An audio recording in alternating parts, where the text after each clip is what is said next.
لیکن اے خودکشی کرنے والوں، اے پھانسی لگانے والوں، اے زہر پینے والوں، یاد رکھنا ایسے کا مقام نہ دنیا میں عزت والوں کے ساتھ ہے نہ جنت والوں کے ساتھ ہے، ایسا کرنے والوں کا مقام جہنم ہے۔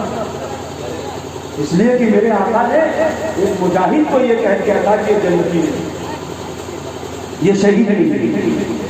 اگر تیر کے زخم کو برداشت کیا ہوتا تھوڑی دیر بعد اس کا انتقال ہوتا تو وہ شہید کہلاتا نہیں؟ بولیے کہلاتا نا شہید؟ یا تیر کو نکال لیا گیا ہوتا زخم اچھا ہو جاتا تو غازی کہلاتا کہ نہیں کہلاتا؟ لیکن اپنے ہاتھوں اس نے اپنی جان لے لی، اپنے ہاتھوں اپنے آپ کو ہلاک کر لیا، سارا ثواب ختم، سارے روزے ختم، ساری نمازیں ختم، ساری عبادتیں ختم۔ پتہ یہ چلا، معلوم یہ ہوا کہ میرے آقا نے جو فرما دیا ہے کہ اپنے ہاتھوں کو خودکشی نہ کرو، اس لیے کہ اگر ایسا کرو گے تو تمہارا ایمان بھی چلا جائے گا، تمہاری جنت بھی تمہارے ہاتھ میں۔ صحابہ نے جب یہ دیکھ لیا تو سرکار کی بارگاہ میں آئے اور پھر تجدید کیا، اشہد ان لا الہ الا اللہ و اشہد ان محمد رسول اللہ۔ یہ اللہ کے رسول، ہم گواہی دیتے ہیں کہ اللہ کے سوا کوئی عبادت کے لائق نہیں اور آپ اللہ کا۔ تمہارا گواہی دیا، گواہی کیوں دیا؟ آقا کی علم غیب تھی، میرے آقا نے صرف بھولیا سنا اور دل کی بات بتا دی کہ یہ کیسا ہے۔ تو میرا دلوں محبت رسول سینے میں بسا کے رکھیے گا۔ نعت کا تانا ماری جو ہوا، میدان میں آیا، آگ کا تانا دیا۔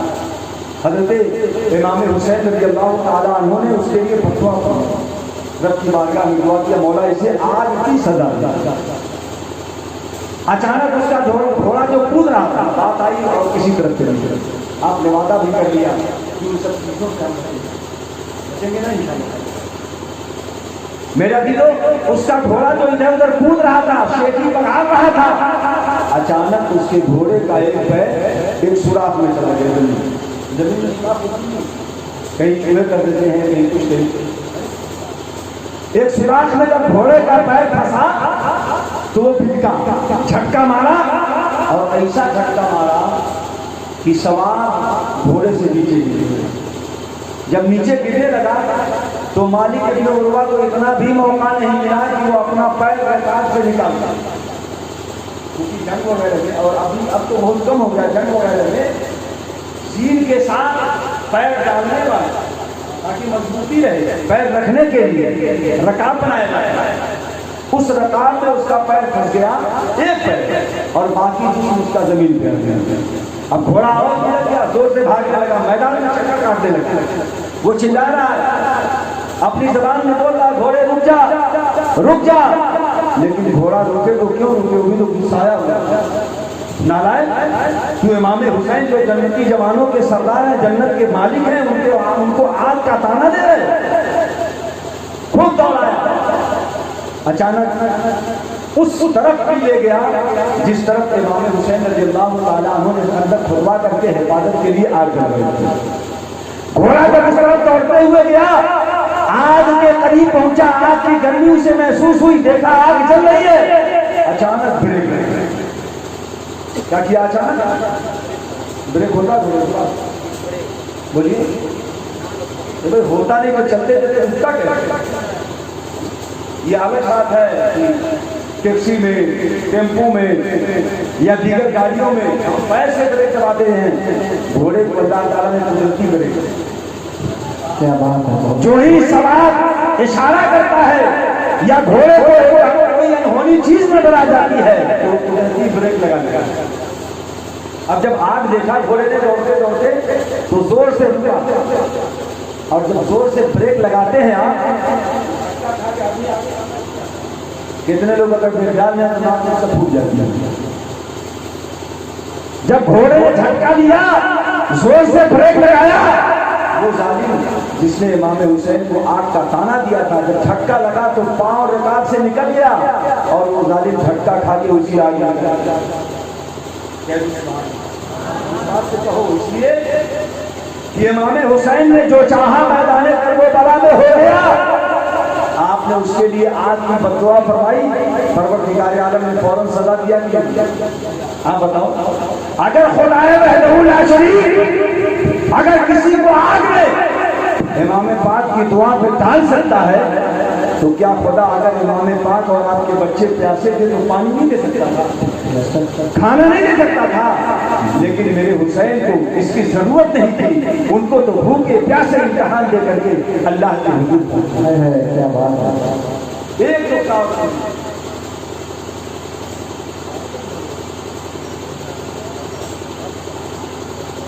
بہت ٹائم ہو گیا ہے نا، ایک نقطہ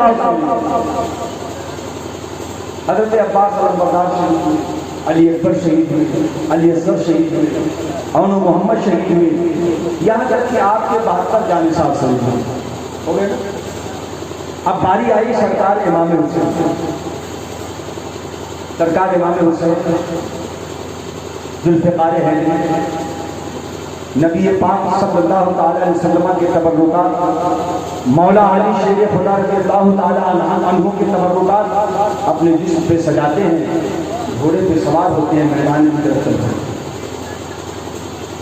ایک تفصیلی واقعہ ہے، میں آپ کو اتنا بتا دوں کہ امام حسین البتہ 3 دن کے بھوکے پیاسے تھے، لیکن تقریباً پونے 2 گھنٹے، 1 گھنٹہ کچھ منٹ، یاد رکھیے گا، 1 گھنٹہ کچھ منٹ، 2 گھنٹے کے قریب امام حسین نے تلوار چلائی۔ بھوک پیاس کا احساس تھا، داہنے جاتے تو ادھر کی سطح الٹ جاتی، بائیں جاتے تو ادھر کے لوگ بھاگنا شروع کر دیتے، پیچھے آ جاتے تو پیچھے والوں کو کاٹتے چلے جاتے، آگے بڑھ رہے ہیں تو سطح الٹ جاتے۔ وارث ذوالفقار ہے، کوئی قریب آنے کی تاب نہیں لاتا، ڈر جاتا۔ میرا دل المختصر جدھر امام حسین رخ فرماتے پشتوں کے پشتے لگاتے، سب کو کاٹ کے رکھتے۔ ہمارے اتنے ساتھ پریشان، شمر پریشان، بڑے بڑے سردار پریشان، یہ اگر حالت یہی رہی تو یہ تنے تنہا بائی سرکار کو تحقیق کرے۔ فکر کرو، مشورہ کرو، رائے کرو، روکو استعمال کرو، روکو استعمال کرو، سب کوشش کرو، لیکن 72 زخم لگے ہوئے ہیں۔ ذوالفقار حیدری رکنے کا نام ہے، ہاتھ اٹھا کے کہہ دو سبحان اللہ۔ چل رہی ہے، سب پریشان ہے، کیسے روکا جائے، اپنی کوشش میں لگے ہوئے ہیں۔ ہر پہلوان دعویٰ بنا رہا ہے کہ اگر میں اس تلوار کو روکنے میں کامیاب ہو گیا تو یزید بڑا لمبا نہ ہوگا، لیکن ذوالفقار حیدری ہر سوچنے والے کا سر اس کے جسم سے ہلکا کرتی چلی جا رہی ہے۔ سب روکنے کی تیاری میں، تلوار روکنے کی کوشش میں، تلوار رک نہیں رہی ہے، لیکن تلوار کو تو آخر رکنا ہی، اور تلوار رک گئی۔ کب رک گئی؟ جب نماز کا وقت ہوا۔ زور سے کہہ دو سبحان اللہ۔ نماز کا تو ٹھنڈے ہو جاتے ہیں، گھنٹی بج گئی ہے، چھٹی ہونے والی ہے۔ میں اس کو اس وقت کا گھنٹی ہے، شرنی لائیے، گھنٹی بجائیے، بستہ لپیٹیے، بھر جائیے۔ میرا بھی تو المختصر حضرت امام حسین رضی اللہ تعالیٰ عنہ کی تلوار رکی۔ کب رکی؟ بولیے، زور سے بولیے۔ نماز کا ٹائم ہوا، سرکار امام حسین گھوڑے سے نیچے تشریف لائے اور آپ نے نماز پڑھی۔ اللہ، نماز کی تیاری کر لی۔ اے میرے امام، آپ کے جسم پہ تو 72 زخم لگے ہوئے، ظالموں نے تیر بھی مارا ہے، تلوار سے بھی مارا ہے، نیزوں سے بھی چھلنی کیا ہے۔ اے امام پاک، آپ کے جسم میں خون کا ایک قطرہ بھی نہیں ہے، لیکن پھر بھی آپ نے نماز کو نہیں بلایا، سجدوں کو نہیں بلایا۔ اے حسینیوں، ہم کیسے حسین، کیسے حسین؟ چلتی ہوئی تلوار رک نہیں رہی تھی، لیکن نماز کا خیال آیا۔ امام حسین فوراً گھوڑے سے نیچے اور نماز کے لیے۔ نماز پڑھو گے آپ، بولو. ایک عاشق نے کہا ہے مولا سے اپنے ملتا ہے بندہ نماز میں, اٹھ جاتا ہے جدائی کا پردہ نماز میں. مولا میں اور بندے میں رہتا نہیں حجاب, بے پردہ ہے تجلی مولا. اور ایک عاشق نے تو یوں کہا کہ انہوں نے موت کے شعلوں میں بھی نماز پڑھی. کئی اشعار اس کے مجھے یاد ہے. انہوں نے موت کے شعلوں میں بھی نماز پڑھی. وہ جذبہ تم بھی تو لاؤ, وہ جذبہ تم بھی تو لاؤ حسین. نماز پڑھیں گے کتنے لوگ نماز پڑھیں گے میرا آپ سے ہاتھ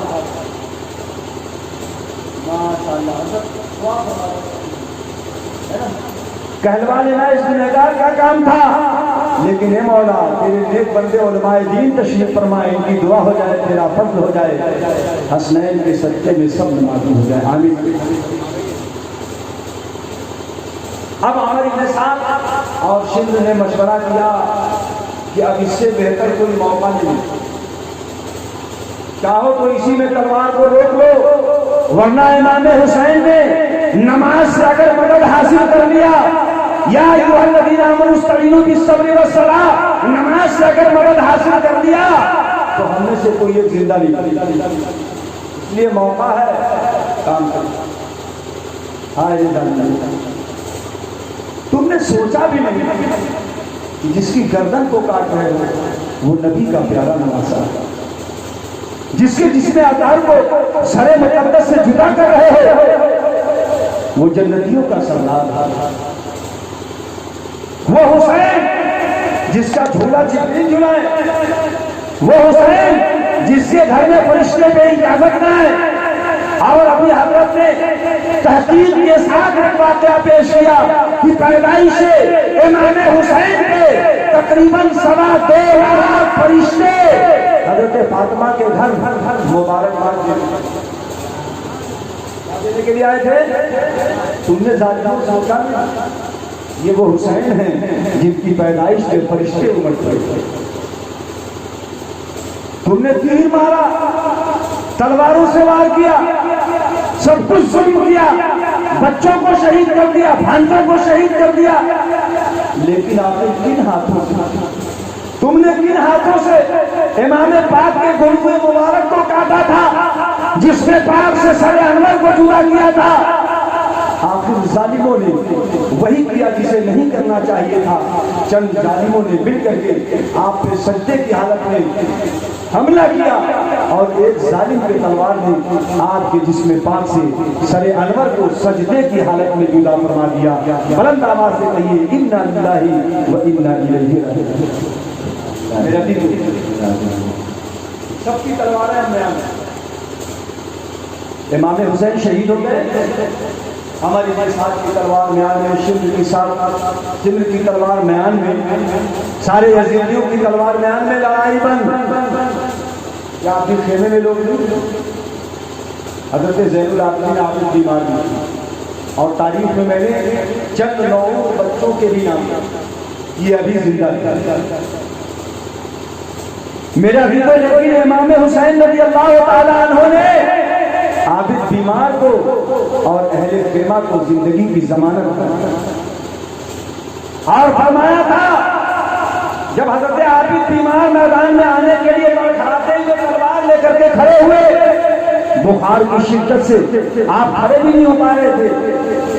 سرکار امام پاک نے انہیں محبت سے بستر پہ بٹھا کے سمجھایا, بیٹا اس کے بعد میرے پاس کوئی شہید نہیں ہوگا, تمہیں زندہ رہنا ہے. اگر تم بھی شہید ہو گئے تو نانا جان کی نسل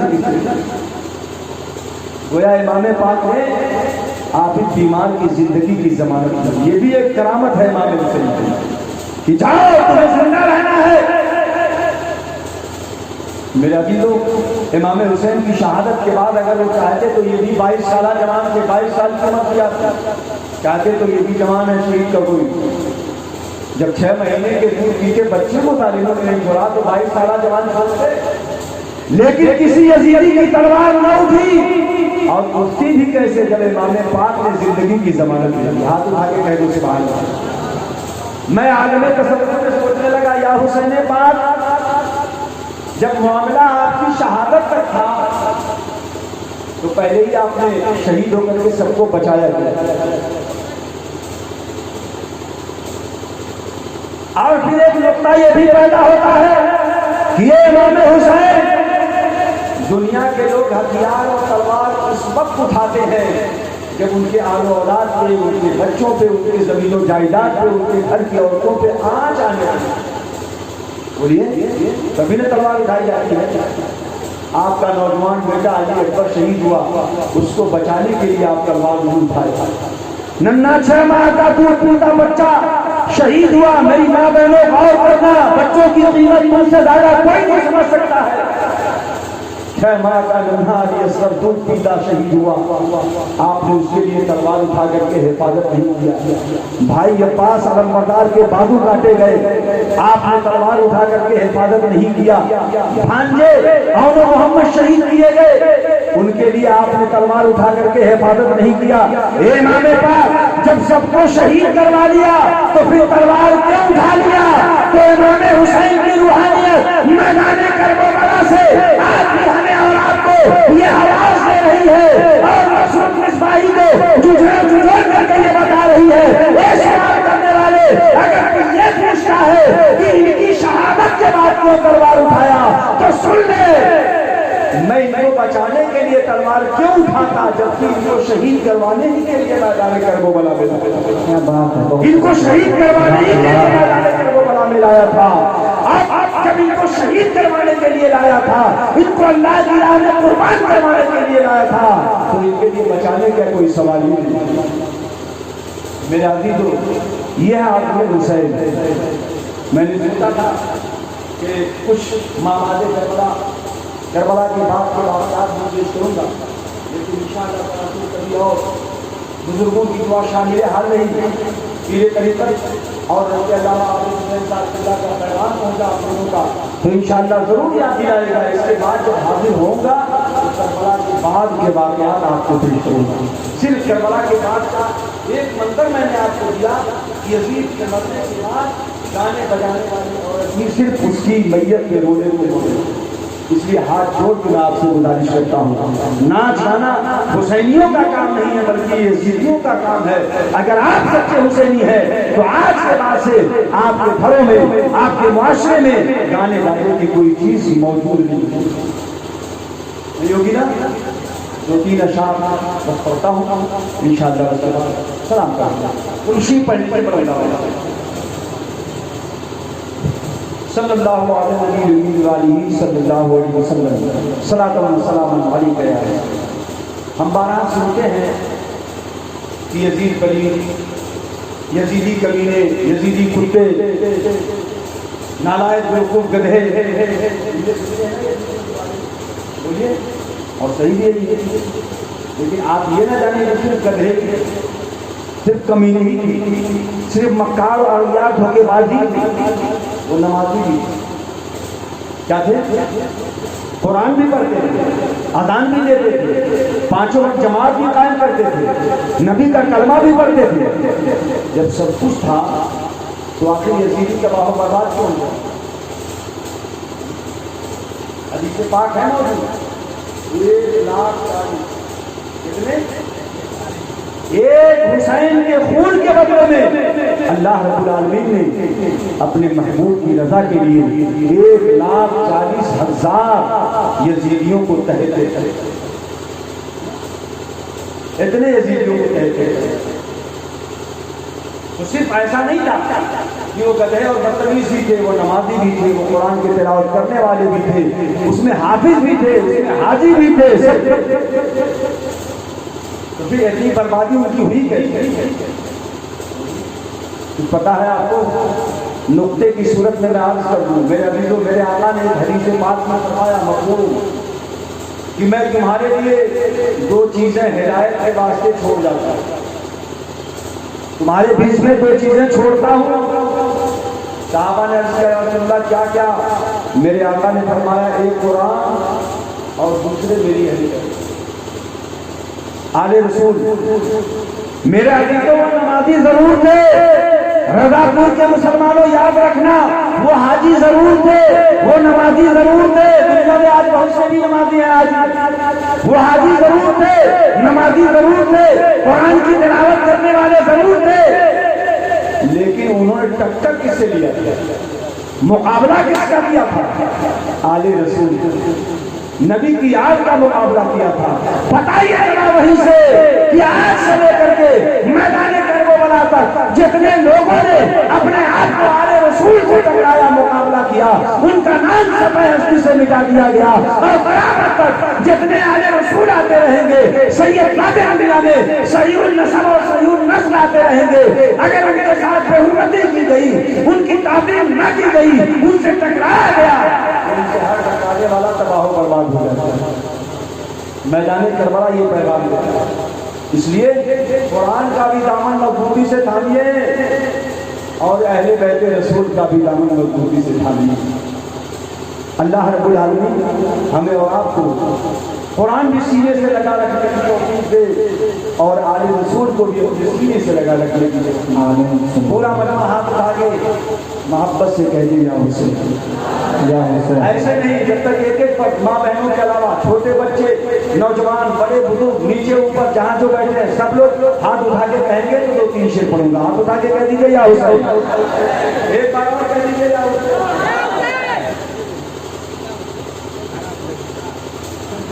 کلمہ توحید ہے تیری شہادت اے حسین۔ کیا بات ہے، بہت خوب۔ اللہ تعالیٰ ہمارے آئے کو اچھا لگانے کی۔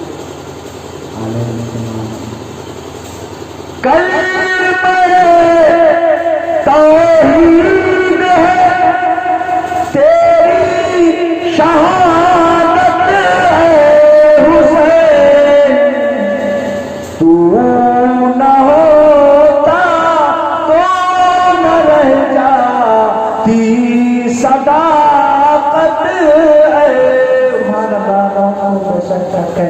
سبحان اللہ۔ سبحان اللہ۔ حال ہمارا کچھ بھی ہو لیکن عقیدہ ہے۔ کیا بات ہے، بہت خوب، بے شک سبحان اللہ۔ علماء حال ہمارا کچھ بھی ہو لیکن عقیدہ ہے یہی، بخشوائے ہی ہمیں تیری محبت ہے حسین۔ بالکل یہ بات تو بولے رب کا اعلان قرآن پاک میں، جو اللہ کے نام پہ قتل کیے جائیں انہیں مردہ نہ کہو بلکہ وہ زندہ، لیکن تمہیں ان کی زندگی کا شوق ہے۔ اللہ رب العالمین اس محفل پاک کو جن بچوں نے، نوجوانوں نے، بڑے بزرگوں نے، ہماری اسلامی ماں بہنوں نے دامن دل میں قدم سے انہیں سجایا، رچایا، جگمگایا، اللہ سب کی حاضری شرکت قبول فرمائے۔ جو کسی وجہ سے نہ آ سکے کرتے ہیں، ان موجود بھائیوں کے صدقے میں، ماں بہنوں کے صدقے میں اللہ تعالیٰ ان کی بھی شدت حاضری قبول فرما لے اور اس محفل پاک کے فیض و برکات سے ہم سب کو مالا مال فرمائے۔ سب کے مکان میں، دکان میں، روزی میں، روزگار میں، کاروبار میں، آل و اولاد میں، کھیت میں، کھلیہان میں، نیک ارادوں میں، نیک عمل میں اللہ تعالیٰ خلوص، محبت، برکتیں عطا فرمائے اور جو بیمار ہوں انہیں شفا عطا فرمائے، جو بے روزگار ہوں انہیں روزگار عطا فرمائے، جو بچے بچیاں رشتوں اور شادیوں کے لائق ہیں